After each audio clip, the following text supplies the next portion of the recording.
सभी साथियों को जय भीम। मैं साथियों भी पहुंचा हूं मैं कौशाम्बी संघमित्रा बुद्ध विहार।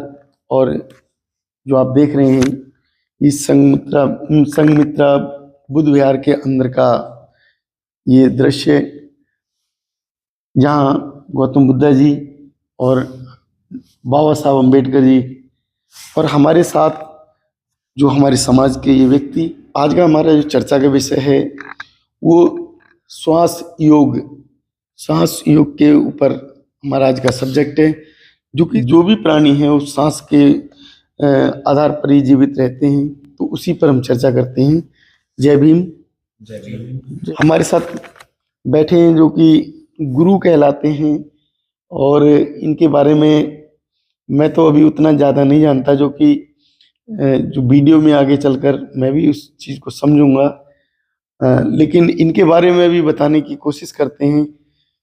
जो हमारे दर्शक देख रहे हैं उनको पहले अपने बारे में बताएं, अपना नाम परिचय कराएं। छोड़ दीजिए। बन्नादास महाराज, डिस्ट्रिक्ट मथुरा,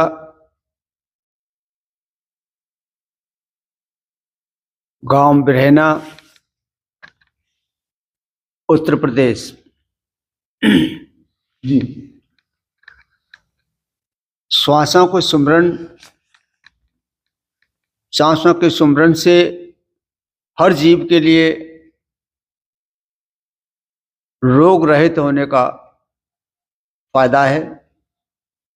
सुमरन करने से मन शुद्ध होता है, सुमरन करने से मन चंगा होता है। हमारे परविंद्र धारिया जी मन चंगा कमीशन बहुत जोर से चला रहे हैं, उन्हीं के हम सहयोग कर रहे हैं, उसी के लिए हम भी हैं। तो मन चंगा, जब मन शुद्ध हो जाएगा, श्वासों को शुद्ध करने से, श्वासों के सुमरण करने से मन शुद्ध हो जाएगा। काम, क्रोध, लोभ, मोह, अहंकार, जब हमारा मन शुद्ध है तो सर्व शुद्ध हो जाएगा। उससे रोग भी रहित होता है, रोग से छुटकारा मिलता है। कितने भी बड़े, जैसे डायबिटीज है, शुगर की बीमारी है, जितनी भी बीमारी हैं, ये श्वासों के सुमरन से ये रोग रहित होता है जी। श्वासों का सुमरन सुबह शाम, सुबह को करना चाहिए सबको। श्वासों के सुमरन से जीव को बीमारियों से छुटकारा मिलेगा। श्वास एक अमूल्य वस्तु है। सब खजानों से बड़ा खजाना जो है एक श्वास ही है। श्वास को बचाना है। श्वास को सुमरन करने से, श्वास को पहले ऊपर खींच के लेके जाओ, फिर धीरे से छोड़ो। इस तरीके से श्वासों को अभ्यास करना है सुबह शाम। खान पान में शुद्धता लानी है। धूम्रपान करना, शराब, नशा, इससे छुटकारा लेना है।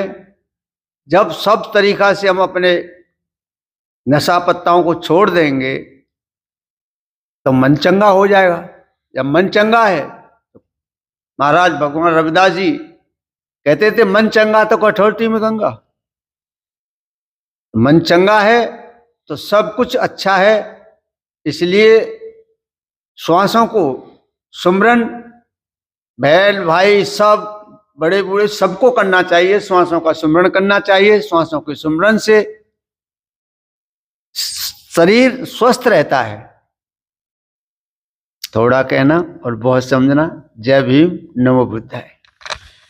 साथियों, में जो गुरुजी हैं इनके बारे में बता दूं, 35 साल से इन्होंने अन्न नहीं खाया, और हम उसी अन्न के लिए भटकते रहते हैं। दर बदर जगह जो कि विचलित रहती है। हमारा जो जीवन आज जो चलता है केवल अन्न की तलाश में, भोजन की तलाश में रहता है। लेकिन ये जो मैं इनके बारे में बता रहा हूँ, इन्होंने 35 साल से भोजन नहीं खाया, भोजन में ये अन्न नहीं खाया, तो ये खाते क्या हैं, जीवित कैसे हैं, इनके बारे में बताता हूँ। तो जब आप अन्न नहीं खाते हो तो फिर आपका भोजन क्या है? चाय पी लेते हैं कभी कभी, जो दे देता है दूध। फल भी मिलते हैं हमको खाने के लिए, लेकिन हम सबको बांट देते हैं ज्यादा, और जितना हमको इच्छा होती है उतना ही लेते हैं। ऐसा नहीं है कि अच्छा भोजन आ रहा है तो उसको ज्यादा खाएं, और ज्यादा खाने से तो बीमारी होगी। फिर भी चाहे फल ही क्यों न हो, चाहे मेवा मिष्ठान ही क्यों न हो, थोड़ा पाना और उसी से संतुष्ट रहना। रहने वाले कहाँ के हैं आप? ब्रहना गांव, मथुरा जिला। ब्रहना मथुरा से हाँ, आप निवासी हैं? हाँ, तो जन्मभूमि ब्रहना है। जो आपका जो ये 35 साल का जो जीवन है, 7 जनवरी 1996 से मैंने अन्न त्यागा है। 7 जनवरी 1996 से। और एक तो मेरा ये समझ लो बचपन से ही समझ लीजिए, मुझे पिताजी थे, हमारे गुरु थे। पिताजी कहते थे, इनका सर केस रखा लिए, बोले सर पढ़ने नहीं आता है। पढ़ने जाते थे तो उस समय टाटों के ऊपर बैठाते थे मास्टर, दूर बैठा के पढ़ाते थे। वो हमको पोजीशन अच्छा नहीं लगता था उस समय। पढ़ते थे लेकिन ध्यान अपना बस भजन में ही रहता था। श्वासों का ही भजन करते थे, सुमिरन करना और अपना एकांत में रहना। ऐसे ही पिताजी गुरुजी से कहकर के सर का मुंडन 5 बार करा दिया था। ये सर का मुंडन उन्होंने 5 बार कराया था। केस रखा लेते थे, फिर मुंडन कर देते थे। फिर शादी हो गई, उसके बाद गृहस्थ भी बना, लेकिन जो ध्यान था वो नहीं हटा। कितना समय हो गया आपको इसमें? अभी हमको समझ लो इस समय भेक में तो हम इस तरीके से घूम रहे हैं। जो पहले तो हम कुर्ता पजामा भी पहनते थे, सोशल वर्कर भी किया, और अब जो भेक में रह रहे हैं, जब से श्वासों का सुमिरन करना और अपना एकांत में रहना, भजन करना, यही काम है हमारा, और कुछ नहीं है। तो किसका भजन करते हैं आप? श्वासों को सुमिरन करते हैं। ओहं सुहंग आप जपे सुहंग का जाप। विपिन कुमार जी, जिन्हें आप देख रहे हैं, और ये हमारे साथ ये प्रदीप बौद्ध जी भी बैठे हैं। जो भी सांसों के सिमरन की बात की है वो है क्या, आपने अनुभव किया है कभी? सबसे पहले तो मैं सभी भाइयों से निवेदन करता हूं कि मेरा नाम विपिन बौद्ध, और सभी को जय भीम, नमो बुद्धाय। भारत की भूमि पर जन्मे सभी महापुरुषों के लिए नमन करते हुए, मन चंगा साधना के गुरु परविंदर धारा जी से मेरा करीब आज से 15 साल पहले परिचय हुआ। तो मुझे उन्होंने इस चीज के बारे में बताया कि सांसों का सुमरन करने से मन चंगा होता है, मन पवित्र होता है। मन के अंदर जो नेगेटिविटी आती हैं, जो वासनाएं बनती हैं, क्रोध बनता है, इंसान को मन चढ़चढ़ावन रहता है, उसका कारण क्या है। तो उस चीज के बारे में गुरु परविंदर धारा जी ने मुझे बताया, तो मैंने उस पर अध्ययन किया। उनके गुरु उनके मित्र भाई गुरु बन्नादास महाराज जी, जो आपके साथ बैठे हुए हैं, उन्होंने भी अभी मन सांसों के सुमरन के बारे में बताया। तो मैंने गुरुजी से भी जाना, तो गुरुजी ने मुझे इस चीज के बारे में, ये मुझे अनुभव करीब आज से करीब 10 साल पहले मुझे ये अनुभव हुआ था कि सांसों का सुमरन है क्या। दरअसल बात क्या है कि हम जिस भारत में रहते हैं, इस भारत में अलग अलग मजहब के, अलग अलग धर्म के लोग रहते हैं। सब ने भजन बताया है, सब ने अपने अपने तरीके से भजन बताया है, अपने अपने तरीके से भजन करने की क्रिया बताई है। सब ने जो बताया है कि भाई भजन एकांत में करना चाहिए। और उन्होंने फिर उसमें क्या किया है कि किसी चीज का नाम ले दिया है कि आप इस चीज का नाम का जाप करें और भजन करें, तो मनुष्य जब किसी नाम का जाप करता है, जब सांसों का सुमरन करता है, सुमरन करते में किसी नाम का जाप करता है, तो वो जाप उसको उसी दायरे तक रखता है। वो जब अपनी सांसों पे सुमरन करता है, तो वो किसी चरित्र को लेके मन में दर्शाता है और मन में ही उसका नाम जाप करता रहता है, उस चीज का नाम लेता रहता है। तो मनुष्य क्या है, जहां तक मेरी अपना अनुभव है, वो फिर उतने ही क्रिया में जीता रहता है कि वही गुरु हैं, वही उनका दृश्य दिखता है, वही उनका दिया हुआ नाम दिखता है। पर ये जो मुझे जो अनुभव हुआ, जो मेरे गुरु मनचंगा साधना के जो गुरु हैं, गुरु परविंदर धारिया जी ने जो मुझे जो अनुभव कराया, उन्होंने किसी नाम का नहीं कराया। उन्होंने मुझे बताया कि जब आप सुबह को सबसे पहले जब आप सांसों का सुमरन करने जा रहे हैं, तो सबसे पहले आप उस व्यवस्था में हो, उस स्थिति में हो, बैठने की जो आपकी जो ढंग है, आपकी जो रीढ़ की हड्डी है वो सीधी होनी चाहिए, गर्दन आपकी बिल्कुल स्ट्रेट होनी चाहिए। और जब आप सांसों का सुमरन करते हैं, तो उन्होंने मुझे बताया कि सबसे पहले आप अपने जिन माँ बापों ने आपको जन्म दिया उनका नाम लीजिए, जिन गुरुओं ने आपको इस चीज के लिए प्रेरित किया उनका नाम लीजिए, और 3 बार नाभि से लेके 3 बार सांस लेंगे और सांस को छोड़ देंगे। 1 बार लेंगे, छोड़ देंगे, दोबारा लेंगे, छोड़ देंगे, फिर दोबारा लंबी सी सांस लेंगे, फिर छोड़ देंगे। तो फिर उन्होंने बताया कि फिर आप अपने जिन माँ बापों ने आपको जन्म दिया उनका नाम लेंगे, उन गुरुओं का नाम लेंगे। फिर आप धीरे धीरे जो आप सांस ले रहे हैं उसको लेते रहेंगे, धीरे धीरे जो सांस ले रहे हैं उसको लेते रहेंगे। फिर अपने मन को सांसों पर निरंतर करेंगे, अपने मन को सांसों पर निरंतर करेंगे, धीरे धीरे आप अपने मन को सांसों पर निरंतर करेंगे। एक दिन ऐसा होगा कि आप जिस व्यवस्था में बैठे हुए हैं, आप अपने आप को भूल जाएंगे, सांस से मन लग जाएगा। जब सांस से मन लग जाएगा, तो जो आप कहाँ बैठे हुए हैं, क्या अनुभव कर रहे हैं, आप एक अलग ही अनुभूति का आपको एक रूप नजर आएगा। और धीरे धीरे आप अपने मन को साधने लग जाएंगे, सांसों को सुमरन करने लग जाएंगे।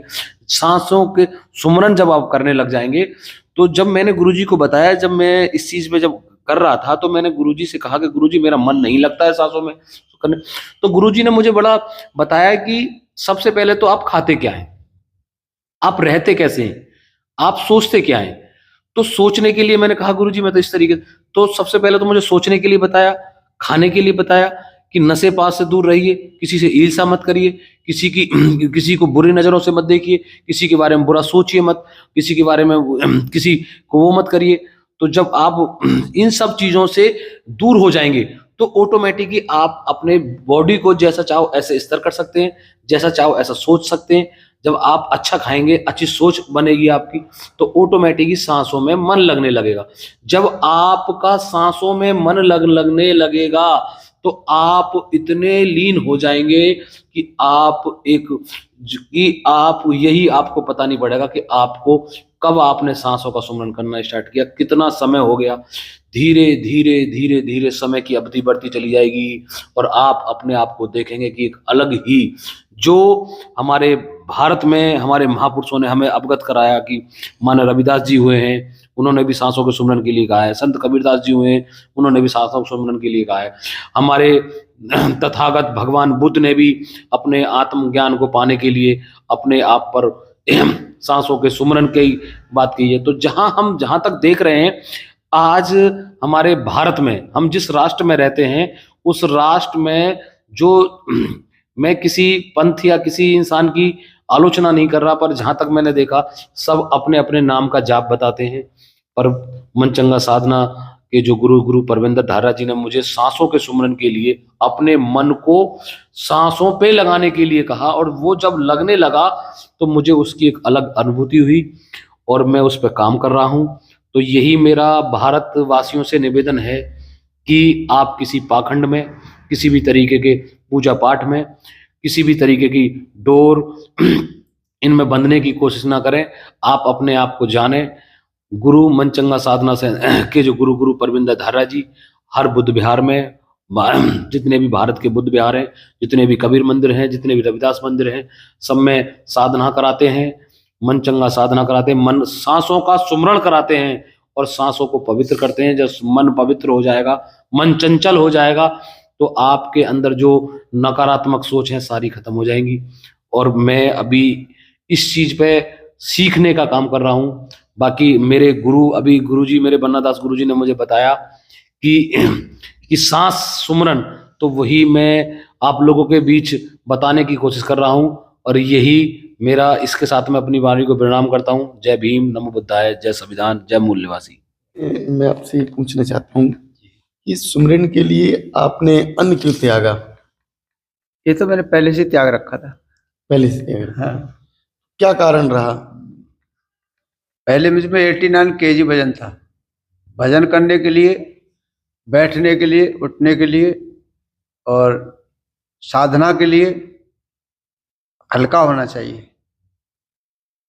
फुर्ती होनी चाहिए, अल्प आहार लेना चाहिए। इसलिए मैंने ये सब अन्न त्यागा था और देश के लिए, एकता के लिए त्यागा था। किसी धर्म को नहीं मानते, किसी पंथ को नहीं मानते। अगर भगवान बुद्ध ने कहा था कि जो इंसान, मैं आपको बता देना चाहता हूं कि भारत में जो पंथ व्यवस्था है, धर्म व्यवस्था है, इसके हम खिलाफ हैं। अगर भारत के हर राष्ट्र को इंसान समझा जाए, मनुष्य समझा जाए, तो मुझे लगता है कि शायद पंथों से और धर्मों से बढ़कर भी एक चीज है, वो है इंसानियत, जो हर इंसान के अंदर होनी चाहिए। जिस मनुष्य के अंदर इंसानियत नहीं है, वो किसी धर्म या मजहब का मुझे लगता नहीं कि वो अच्छा दायित्व करेगा। जय भीम। वीडियो देखने के बाद आपकी क्या राय बनती है? हमारे चैनल पर अवश्य होते हैं। चैनल को सब्सक्राइब करें, वीडियो लाइक शेयर करें। धन्यवाद। नमो बुद्धाय, जय भीम। जय भीम।